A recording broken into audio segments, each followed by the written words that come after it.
Russia Ukraine యుద్ధం ఆగాలంటే శాంతి ఒప్పందం అంటే ఇద్దరు కూడా డ్రామాలు ఆడతారు. రష్యా తన దగ్గర ఉన్నటువంటి తను ఆక్రమించుకున్న ప్రాంతాలు గతంలో ఆక్రమించుకున్న క్రిమియాతో సహా వదిలేయమని ఉక్రెయిన్ అడుగుతుంది. తాము ఇప్పుడు ఆక్రమించుకున్నటువంటి డొనెట్స్క్, లుహాన్స్క్, జపోరిజియా ప్రాంతాలతో పాటుగా అంతకుముందు ఉన్నటువంటి క్రిమియాను కూడా గుర్తించాలని రష్యా అధ్యక్షుడు అడుగుతాడు. ఇది జరిగేది కాదు, చచ్చేది కాదని చాలాసార్లు మాట్లాడుకున్నాం. తాజాగా అదే కిరికిరిని రష్యా అధ్యక్షుడు పుతిన్ ప్రకటించారు. ఉక్రెయిన్తో సంధికి సిద్ధమైనట్టు రష్యా అధ్యక్షుడు పుతిన్ శుక్రవారం కీలక ప్రకటన చేశారు.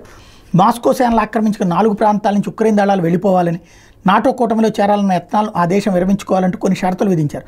వీటికి అంగీకరిస్తే తక్షణమే కాల్పుల విరమణకు ఆదేశిస్తామని వెల్లడించారు. పుతిన్ ప్రకటన అసంబద్ధం, మోసపూరితం అంటూ ఉక్రెయిన్ స్పందించింది.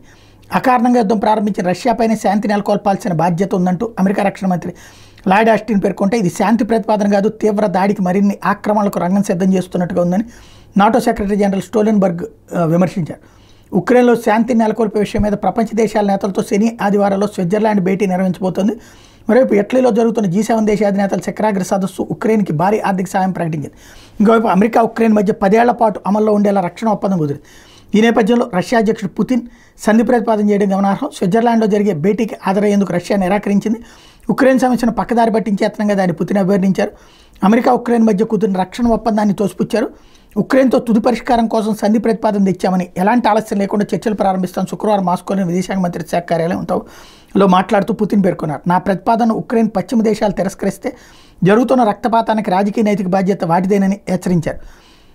రష్యా ఆక్రమించిన క్రిమియా ప్రాంతాన్ని ఉక్రెయిన్ గుర్తించాలి, అణ్వాయుధ రహిత దేశంగానే ఉక్రెయిన్ కొనసాగాలి, సైనిక బలాన్ని పరిమితం చేసుకోవాలి, ఉక్రెయిన్లో రష్యన్ భాష మాట్లాడే ప్రజల ప్రయోజనాలు కాపాడాలి, రష్యాపై పశ్చిమ దేశాలు విధించిన అన్నాంక్షలను ఎత్తేయాలి అని పుతిన్ డిమాండ్ చేశారు.